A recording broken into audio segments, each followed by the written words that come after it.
For any EDH deck, there are at least 3 ways to build it: strong, fun, and mean. Let's talk about Anafenza the foremost in EDH and the strong, fun, and mean ways that I would build her. The video starts right now.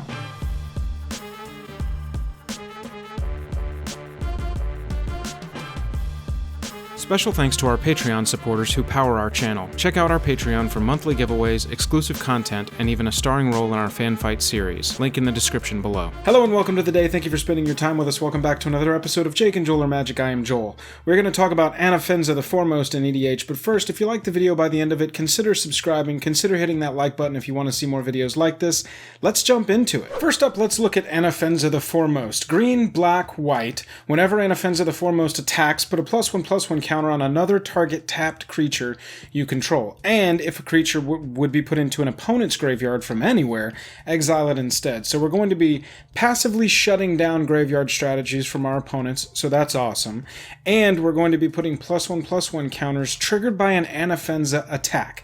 Let's talk about the strong, fun, and mean ways to build her. Strong being a +1/+1 counters theme, fun being human tribal, and mean being poison counters. Let's go. First up, +1/+1 counters as a theme. I want to start from the bottom and we'll work our way up. The bottom meaning protection for our main outlet. With Anafenza, we are only going to get full value off of her as a commander if she is attacking. So we want Anafenza to be able to attack each turn, and we want Anafenza to be able to attack without risk. That's really going to maximize our value from our commander. So we start with something like Trailblazer's Boots, a 2-cost artifact that I'm sure everyone is familiar with, but giving it non-basic land walk, this pretty much means that Anafenza, every single time the attack happens, is going to get through, especially in EDH.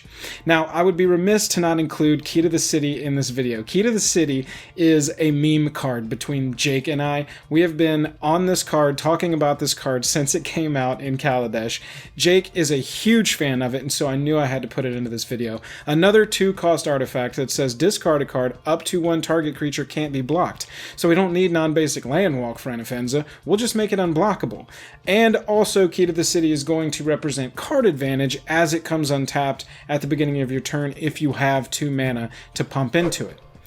Let's also offer more protection. Let's run cards like Together Forever, 2 white for an enchantment that puts +1/+1 counters on up to 2 creatures when it comes into play, and for 1 mana, any creature with a counter on it can be returned to your hand to dodge a board wipe, to dodge a targeted removal, whatever, to reactivate a comes into play ability.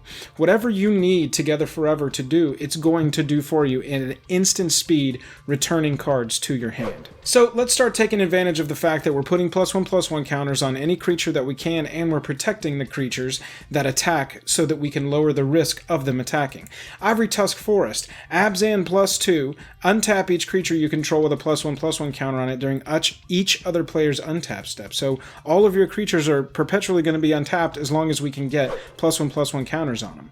Let's put a build in for even more protection, but also mitigates risk of attacking. Each creature you control with a +1/+1 counter on it has Death Touch. This is excellent. This is going to give just a board-wide state ability so that our creatures, our opponents, really have to think hard about blocking them. How about a creature getting huge with +1/+1 counters on it, and we give it trample with Trollbred Guardian? A green and 4 other, adapt 2 so it can itself add +1/+1 counters to itself, but we're mostly interested in that passive ability. Each creature you control with a +1/+1 counter on it has trample. That's perfect. Spread the Sickness. This is going to represent a very synergistic removal. I like when I specifically build strategies like this to play cards that aren't necessarily the best in a vacuum in slot for anything. Removal. Obviously, they're a better removal than a sorcery speed 5-cost 1 black 4 other removal spell. However, we're going to destroy target creature and all of our creatures are going to get bigger. If the strategy is working like it should, this is going to be huge value for us. Absolutely huge value for 5. Colonian Hydra, 2 green, 3 other. Whenever it enters a battlefield, put 4 +1/+1 counters on it, and passively, whenever it attacks, double the number of +1/+1 counters on each creature you control. This is taking advantage. We need some payoffs now. We've got the board state protected, we've got the +1/+1 counters theme rolling, and everybody's got passive abilities as a result of it, so let's get some payoffs, let's get some finishers. Colonian Hydra is the first step of that, because because it's going to grow all of your creatures. If you want to go all in on a huge flyer, Thief of Blood, look no further. Black, 4-other for a flyer. When it enters the battlefield, remove all counters from all permanents, even your opponents. Thief of Blood enters the battlefield with a +1/+1 counter on it for each counter removed this way. Thief of Blood has the potential to come in as bigger than a 10/10 flying threat represented, and if we can somehow figure out Trollbred Guardian onto the battlefield to give it trample, Together Forever onto the battlefield to give it ultimate protection, we're going to have a huge threat to close this game out with. Here's another one, High Sentinels of Erishan. 1 white, 3-other, flying. Erishan gets +1/+1 for each other creature you control with a +1/+1 count on it. This also represents a huge threat in the air that then becomes a mana sink, which can be fantastic for late game to put a +1/+1 counter on target creature. Fungal Behemoth, here's another one. It's got Suspend. We see it as a 4-cost, 1 green, 3-other. Its power and toughness are equal to the number of +1/+1 counters across all creatures you control. This creature has the potential to be huge. You can suspend it for 2 green and X can't be 0, but whenever a time counter is removed, you put a +1/+1 counter on target creature, furthering your entire board state and your entire strategy. So that's the kind of strategy I would take if I was building a +1/+1 counters theme in a strong way with Anafenza. Let's look at the fun way that I would build her with Human Tribal. With my Human Tribal strategy, I want to get on the ground quick, I want to go wide, and I want to start attacking very quickly. That means a couple things for how we're going to build, but let's start with the base. Creatures like Thalia's Lieutenant, 2 costs, so it's going to be able to hit the battlefield as soon as you've got access to 2 mana. Whenever it enters the battlefield, put a +1/+1 counter on each other human you control, so we've got some payoff if we draw it late, but if we can get it out there early, that second set of texts, whenever another human enters the battlefield under your control, put a +1/+1 counter on Thalia's. So Thalia's is going to get bigger and bigger as we grow our board state. Archetype of Courage, this is fantastic for a strategy that's trying to go wide, plus as a result, it's a human. Creatures you control have first strike, and creatures your opponents control lose first strike and can't gain or have first strike. So if we've got a board that's just punching every single turn and it's all got first strike, blocking that board is going to be very difficult at least multiple times in a row. Champion of Lambhold, here's another. Early threat, gets down, creatures with power less than its power can't block it. Creatures you control, period. So as Champion of Lambhold grows with Anafenza or by itself, whenever another creature enters the battlefield under your control, put a +1/+1 counter on it. Champion is going to make your entire swinging board unblockable. Okay, Repel the Abominable. This is another one that is fun because it's a humans deck, so prevent all damage that would be dealt by non-human sources. The initial implication of this is the attack, obviously. You can swing, play a Repel the Abominable, your humans will deal damage, your opponent's blockers won't. However, look at that. Prevent all damage that would be dealt this turn by non-human sources. Okay, so you can also prevent giant X spells from just blasting things. Look at a card like Blasphemous Act that is going to act as a board wipe that's more and more of a threat every time you grow your board further. Repel the Abominable is going to prevent that damage from happening from Blasphemous Act because that's a sorcery and it's not a human tribal sorcery. Kindred Boon. So now you've got to think, I'm going wide with creatures and I want to dump a bunch of creatures onto the battlefield. I have to protect my board somehow because a board wipe, we don't want to get blown out by that and just scoop up and go home. Kindred Boon is a 4-cost enchantment. Choose a creature type, humans. Pay white, 1 other, put a divinity counter on a creature you control, that's a human in our case. Each creature you control with a divinity counter on it has indestructible. That means that our creatures aren't going to die to board wipes, and suddenly we've got the gas and we've got the ability to just keep punching through and playing more creatures and more creatures. Here's an instant that can get around it, Heroic Intervention. This is a great card in almost any creature-based deck, but especially good here, because we are going to either be able to negate some kind of targeted removal or indestructible, we're going to get around a board wipe, which is what we have to do with a board that is going to develop like ours will. I love playing Shalai in this deck. Shalai has a lot going as far as synergy with Anafenza. For 1 white, 3 other, you get a flyer and the passive ability that everything, including yourself, but Shalai, planeswalkers, your creatures, and you, all have hexproof. Okay, so that immediately, we're just putting up this wall about targeted removal that says, if you've got targeted removal for our Anafenza, great, you better come with 2 because Shalai is going to be standing there, flying there most likely, pew, ready to shield off any kind of thing that might hit our other creatures. Plus, we've got 2 green, 4 other to put a +1/+1 counter on each creature we control. How synergistic is that? I love that card in this deck. Here's more protection. Okay, so let's say that we didn't get around the board wipe in time. The board wipe happened. Now we need Ravo's Soul Tender to come in. For 1 black, 1 white, 3 other. Other creatures you control get +1/+1, so we get an Anthem going. It flies itself, but it's a 2/2, so we don't really care too much about that. We like this passive. At the beginning of your upkeep, you can return target creature card from your graveyard to your hand. Fine, you got caught in a board wipe. That happens. How about we just slowly refill our hand and just keep playing creatures out again, and we get some of our other protection down so we can avoid the board wipe the next time. Angel of Glory's Rise. This is a great 7 cost to put in here because you're going to get a fairly beefy little flyer at 4/6, but you didn't get around the board wipe from earlier? Fine, let's exile all zombies. Fine if we don't catch any, but if we get any passively, dope. Then return all human creature cards from your graveyard to your battlefield. How sweet is that?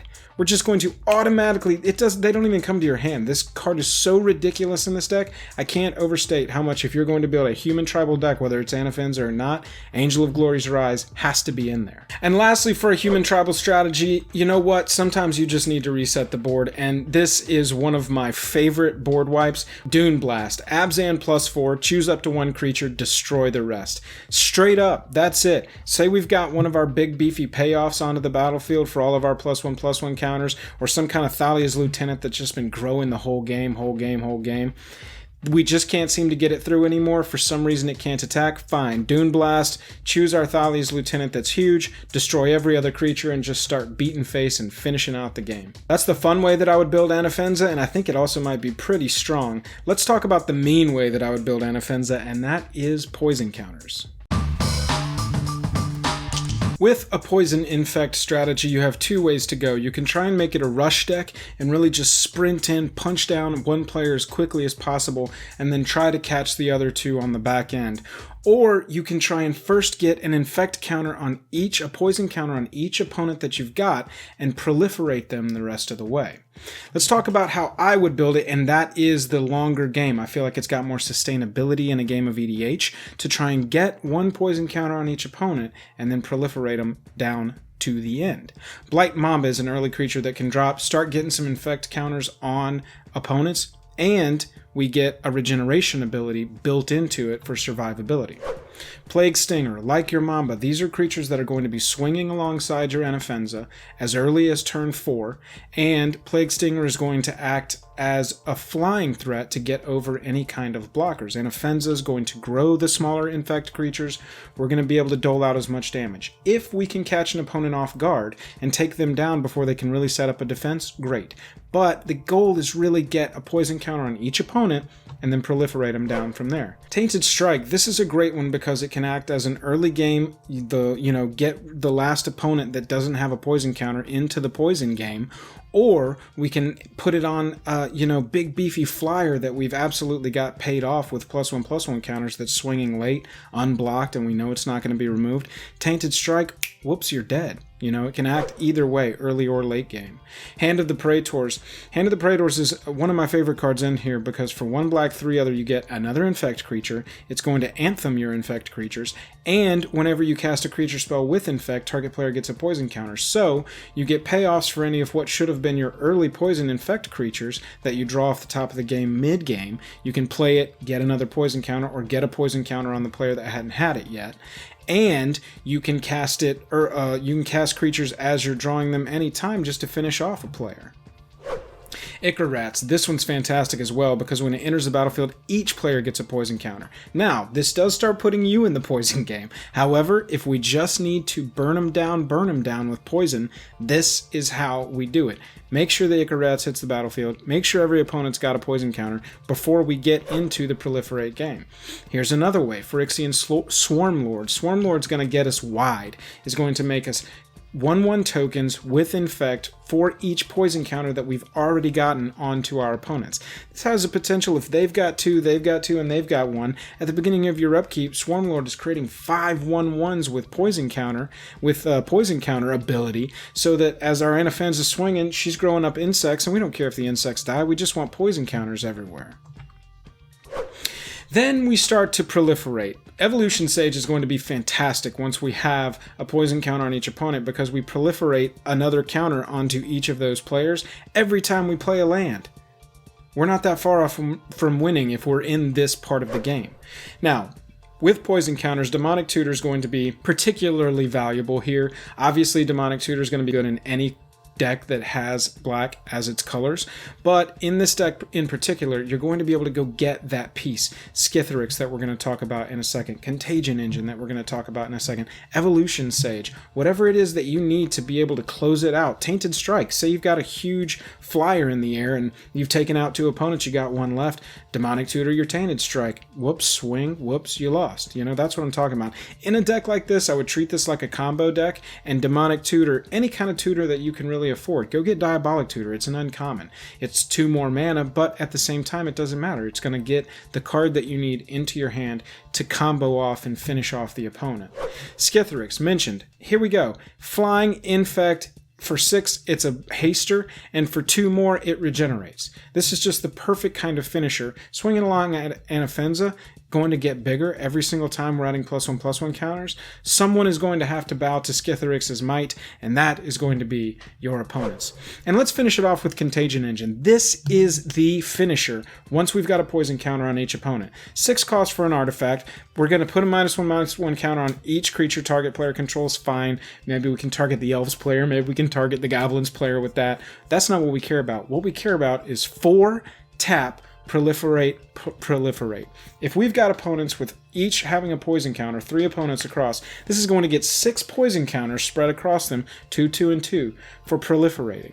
It's absolutely a house in this, and absolutely has to be your finisher for a poison strategy. Those are the 3 ways I would build Anafenza. Let me know how you're building Anafenza. Probably with any of these strategies, the best way to really maximize what you're trying to do is some combination of the 3. That's really why I like this series, because as I build these decks, normally I end up combining, you know, +1/+1 counters is my main strategy. We've got an Infect, you know, backup sub-theme in there. With a Human's Tribal, that's how I'm choosing my creatures. You know, that's a good way to look at this, or you can go all in on one strategy. If there's a commander that you want me to talk about 3 ways I would build them, let me know down in the comments below. Anafenza actually was a comment suggested commander to build 3 ways, and I absolutely had to jump on it. I love Anafenza as a commander. If you liked the video, hit that like button, hit that subscribe button. It lets me know to make more of these.